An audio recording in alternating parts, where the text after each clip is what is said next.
하나님의 형상, 칼빈의 기독교 강요에 나타난 이해이다. 칼빈에게 있어서 하나님의 형상은 기독교 강요권 15장에 서술되어 있다. 그런데 칼빈은 하나님의 형상을 이해함에 있어서 삼위일체, 인간의 창조, 섭리론의 영역에 있으며 특히 하나님의 형상은 인간의 창조의 한 부분에 속해 있음을 알 수 있다. 이것은 하나님의 형상은 하나님의 창조를 전제로 이해하고 있다는 논리적 순서에 따른 것이다. 먼저 15장의 내용을 살피면 창조된 인간의 본성, 영혼의 기능, 하나님의 형상, 자유의지, 인간성의 원초적 순결 등의 내용이 있다. 이 내용들을 상세히 서술하면 1-4는 타락한 인간의 본성에 대해 논하면서 부제로는 그의 영혼은 거의 부패하였으나 아직 하나님의 형상을 지니고 있다는 것이다. 먼저 하나님은 인간을 순결하게 창조하셨으므로 인간은 죄에 대한 책임을 창조주에게 돌릴 수 없다. 인간은 하나님의 모든 창조물 가운데 하나님의 의, 지혜, 선을 보여주는 가장 고귀하고 두드러진 표본일 뿐만 아니라 우리 자신에 대한 인식이 없이는 하나님에 대한 명백하고 완전한 지식을 가질 수 없다는 사실을 말하고 있다. 이것은 곧 인간에 대한 지식에 대해서 첫째, 인간이 처음 창조되었을 때 우리의 상태는 어떻겠는가에 대한 지식이며 둘째는 아담이 타락한 후 인간의 상태는 어떻게 되었는가에 대한 지식을 살펴야 한다는 것이다. 만약 인간의 생리적인 악을 지적하는 중에 인간 본성을 만드신 하나님께 책임을 돌리운다면 인간은 불경건을 범하게 되는 것이다. 만약 인간의 죄성을 하나님께 책임을 전가한다면 인간의 본성이 얼마나 사악한 것임을 더욱더 밝히는 것이기 때문이다. 육은 모든 구실을 열망하며 자신의 악에 대한 책임을 어떤 방법으로든 자신에게서 다른 사람에게로 전가할 수 있다고 생각하는 것을 직시해야 한다. 이 악한 의도를 우리는 경계해야 하며 반대해야 한다. 우선 인간의 창조 원형인 아담은 흙으로 지음을 받았다는 사실과 인간의 교만에 대하여 견제가 된다는 것을 알아야 한다. 흙으로 지음받은 인간은 흙과 티끌에 지나지 않는 인간, 자신의 탁월함을 자랑한다는 것은 어리석은 일이기 때문이다. 그럼에도 불구하고 하나님께서는 흙으로 만든 인간에게 생명을 불어넣으셔서 불멸의 영혼이 거주할 수 있는 집이 되게 하셨다는 것이다. 따라서 아담은 창조주 하나님의 크신 관대하심을 자랑할 수 있었던 것이다. 둘째, 육체와 영혼의 차이점이다. 인간은 육체와 영혼으로 되어 있다는 사실에 논쟁의 여지가 없다. 영혼이라는 말은 불멸적이면서도 창조함을 받은 실제를 의미하며 인간의 육체보다 고귀한 부분이며 이를 영이라고 불리기도 한다. 이 명사들이 결합될 때 그 의미는 달라지지만 영이라는 말이 단독으로 사용될 경우 전 127절의 솔로몬의 말은 영혼과 같은 의미가 된다. 또한 그리스도께서 성부께 부탁하셨고 스데반이 성부께 부탁하신 것은 영혼이 육체라는 감옥에서 해방되었을 때 하나님께서 그 영원한 보호자가 되신다는 것을 의미할 뿐이다. 그런데 어떤 이는 영혼이 영으로 불려지는 이유는 그것이 혹은 하나님께서 육체에 주입하신 힘일 뿐 실제가 없기 때문이라고 상상한다. 그러나 그 사실 자체로 보나 성경 전체로 보나 저들은 어리석게도 큰 과오를 범하고 있기도 하다. 인간의 마음에 부여된 탁월한 여러 은사들은 신적인 무엇이 여기에 새겨져 있다는 사실을 말해준다. 감각은 육체의 한계를 넘지 못하며 육체에 속한 물질적인 것 이상을 넘지 못하기 때문이다.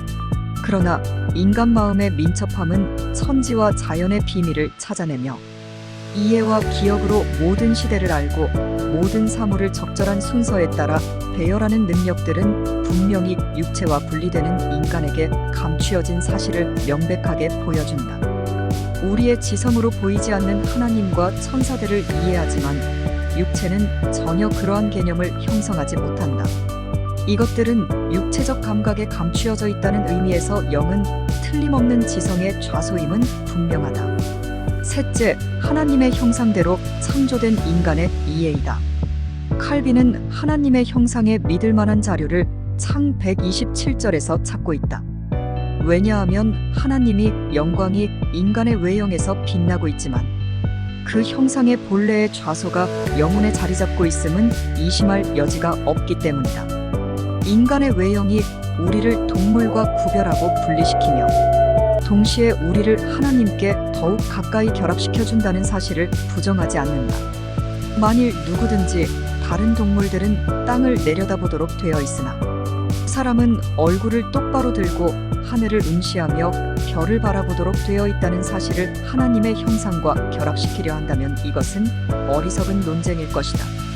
그러나 외부적 특성에서 보여지고 번쩍이는 하나님의 형상이 바로 영적이라는 것을 확고한 원리로 삼아야 한다.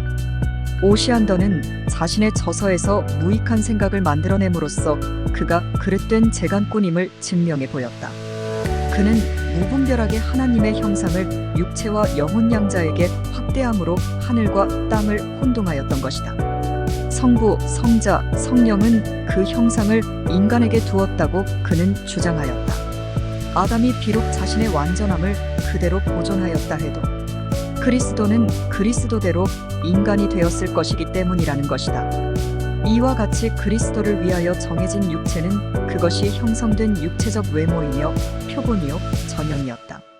그러나 오시안더는 그리스도께서 성령의 형상이시라는 것을 중보자의 위격에서 모든 신성의 영광이 빛나고 있음을 인정하다.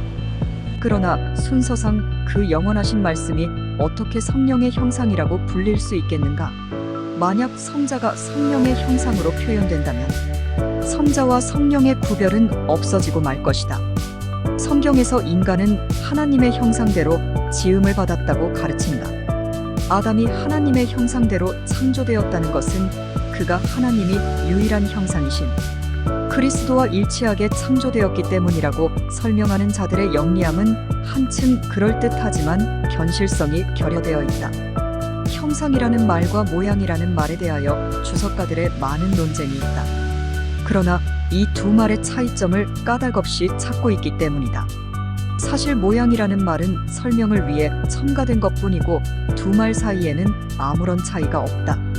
첫째, 말을 반복하는 것은 히브리인들에게 흔히 있는 일이며 그들은 한 가지 일을 두 번 중복 표현한 것은 히브리적 사고에 강조하는 수사학적 표현인 것을 알아야 한다. 둘째, 인간이 하나님을 닮은 까닭에 단순히 하나님의 형상이라고 불린다는 것은 조금도 모조하지 않다. 따라서 이 두 말을 더욱 난해하게 철학적으로 해석하는 것은 과대한 해석이다. 그들은 첼렘 곧 형상이라는 말을 영혼의 실체에 적용하고 테무트는 곧 모양이라는 말을 영혼의 성질에 적용하기도 하며 혹은 다른 해석을 제시하기도 한다. 하나님께서는 자신의 형상대로 인간을 창조하기로 결정하셨을 때 그 표현이 모호했던 까닭으로 설명을 위해서 모양대로라는 말을 추가하여 동일한 관념을 반복하셨다는 것이다. 이것은 마치 하나님께서 인간을 지으시고 그 속에 자기의 모양의 특징을 새겨 넣으심으로써 그 형상 안에서 자신을 반사하려 하셨다고 말하는 것과 같다. 하나님의 형상이라는 것은 인간의 일부분 혹은 여러 가지 은사를 소유한 영혼이 아니라 그가 만들어진 흙에서 그 이름을 받은 아담 전체라고 한 오시안더의 반대는 무익한 것이다. 인간을 이성적 동물이라거나 이성이나 지성이 육체에 속한다고 말할 수 없기 때문이다. 그러므로 영혼이 인간은 아니라 하더라도 인간을 영혼과 관련시켜 하나님의 형상이라고 부르는 것은 모순이 아니다. 그러나 하나님의 모양은 모든 종류의 동물을 훨씬 능가하는 인간성의 탁월성 전체에까지 확대된다는 면에서 하나님의 형상이라는 말은 아담이 처음에 받았던 그 완전함을 의미한다. 아담은 처음에는 바른 이해력을 충분히 소유했고 감정을 이성에 종속시켰으며 일체의 감각을 적절한 질서에 따라 조절하였다. 그는 자신의 탁월함을 창조주께서 그에게 주신 예외적인 은사에서 기인된 것으로 여겼다. 그리고 하나님의 형상의 주요 좌소인 가슴과 마음 혹은 영혼과 그 능력에 있다고 하더라도 인간의 어느 부분에도 심지어 육체 자체에도 그 광채에 얼마가 빛나지 않은 곳은 없다 하겠다. 인간에게 하나님의 형상이 있다 할 때 거기에는 인간을 모든 다른 피조물 이상으로 높이는 것, 곧 인간을 범 속에서 구별하는 무언의 대조가 있다고 추측할 수 있다. 우리는 천사들이 하나님의 모양에 따라 창조되었다는 것을 부정해서는 안 된다. 그리스도께서 증거하신 대로 우리들의 최고의 완성은 천사들과 같이 되는 데 있기 때문이다. 넷째, 하나님의 형상의 참 성질은 그리스도로 말미암아 회복된다고 말하는 성경에서 찾아볼 수 있다. 인간의 탁월하며 하나님의 영광의 거울로 간주되어야 할 기능들을 보다 명백하게 알지 못한다면 아직 하나님의 형상에 관한 정의는 충분하지 않다고 보아야 한다. 타락한 인간성의 회복에서 보다 더 잘 알려졌다고 볼 수 없다. 아담이 원래의 상태에서 타락했을 때 그가 하나님께로부터 멀어졌다는 것은 의심의 여지가 없다. 하나님의 형상이 전적으로 소멸되거나 파괴되지는 않았다 하더라도 아주 부패했기 때문에 남은 것은 다만 무섭도록 추한 것뿐이다. 따라서 우리가 그리스도를 통해서 새롭게 되는 것이 구원의 회복의 시초이다. 그리스도는 우리를 참되고 완전한 본래의 모습으로 회복시키신다는 이유에서 제2의 아담이라고 불려진다. 바울은 신자가 그리스도에게 살려주는 영과 아담이 지음을 받을 때 받은 산 영을 대조하고 있으며 중생의 은혜의 부유함을 찬양하였으나 그리스도께서 우리를 하나님의 형상으로 회복시키시는 것이 중생이 목적이라고 하는 다른 중요한 점을 배제하지는 않았다. 바울은 첫째, 지식을 말하며 둘째, 순결한 의와 거룩함을 말하고 있다. 그는 하나님의 형상은 처음에는 지성의 빛과 마음의 바름과 모든 부분의 건전함에서 뚜렷이 빛나고 있음을 지적하고 있다. 이러한 표현 방식은 제유법이다. 하나님의 형상의 회복에서 1차적인 것은 창조 자체에 있어서도 역시 최고의 위치를 차지하기 때문이다. 고후 318절에 우리는 다 수건을 벗은 얼굴로 거울을 보는 것 같이 주의 영광을 보매 저와 같은 형상으로 화하여 의 말씀에서 그리스도야말로 하나님의 가장 완전하신 형상이라는 것을 알게 되며 우리가 그 형상과 같이 될 때에 우리도 그와 같이 회복되어 참된 경건과 의 그리고 순결과 지성에 이르기까지 하나님의 형상을 지니게 된다는 것이다. 따라서 결론은 다음과 같다. 하나님의 형상에 대한 바른 이해는 곧 하나님의 창조하신 성리적 사관에서 보아야 한다. 더 나아가 하나님의 형상을 통해 그리스도를 바라보아야 한다는 것이다. 단순한 하나님의 형상에 대한 논쟁은 인간에게 어떠한 유익도 주지 못한다. 따라서 하나님의 형상으로 지음받은 인간에 대해 성경적인 답변과 신학적인 답변을 통해서 21세기의 첨단 과학의 시대 속에서도 하나님께서 그리스도인들에게 위임하신 존귀하신 뜻을 되새겨 이 땅에 선하신 하나님의 뜻이 임하도록 하여야 하겠다. 하나님의 형상에 대한 연구에서는 인간에 대한 일반적인 면과 신학적인 면, 그리고 기독교 강요에 나타난 하나님의 형상에 대해서 살펴보았다. 이러 다양한 견해 중에서도 성경에 게시된 말씀을 우리의 유일한 교훈으로 삼아야 할 것이다.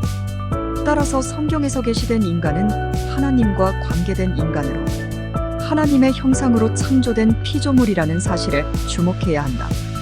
하나님의 형상에 대한 이해를 종합한다면 첫째, 인간은 하나님의 피조물로서 명백한 한계를 가지고 하나님과 관계한다는 것이다. 하나님의 피조물인 인간은 하나님의 명령에 순종해야 하며 그 뜻에 항거하거나 자신의 권리를 주장할 수 없는 것이 당연한 것이다. 또한 인간은 하나님과의 관계를 떠나서는 결코 바른 인간을 이해할 수 없다는 것이다. 소위 인간의 자율적인 이성은 하나님을 등지고 있으며 인간은 하나님을 적대시하며 하나님께서 베푸시는 은총을 깨닫지도 못하며 살아가지도 못하게 되는 것이다. 둘째, 구약과 신약의 인간 이해는 전인적인 전체성의 관점에서 인간을 이해하고 있다. 인간의 구성 요소를 말함에 있어서 이분설이나 삼분설 등 인간의 구성적이고 역할적인 면으로 구분하여 이해하려 하였다. 그러나 육과 영은 둘 다 중요하며 어느 것 하나 소홀히 할 수 없는 것이다. 우리는 세분화하여 전체를 보지 못하는 모순을 극복하고 인간을 전인적이고 포괄적인 하나님의 형상임을 직시해야 한다. 셋째, 성경의 역사적 관점에서 볼 때 인간은 창조된 인간은 타락한 인간, 그리스도 안에 새로운 인간으로 이해되어야 한다. 따라서 구속적 완성을 이룬 현 시점에서는 그리스도로 말미암아 새로워진 인간으로 이해되어야 한다. 따라서 인간의 본질은 과거에 있지 않고 새로운 미래를 지향하고 있다는 것이다. 그러므로 인간은 하나님과 매일 창조적인 관계를 가져야 한다. 이것이 거룩하게 구별된 삶이라 하겠다. 그리스도를 통해 얻어질 은혜의 산물인 새로운 피조물로서 그리스도의 형상을 닮아가는 신자의 삶 말이다. 그것은 하나님의 형상으로 창조함을 인간의 본래적 속성에 대한 근원적인 회복을 의미하는 것이라 하겠다. 이 영상이 마음에 드셨다면 구독과 좋아요 설정해 주시면 큰 힘이 됩니다. 인천 송도역 남인천 농협 앞 배짜막 카페에서 이종하였습니다.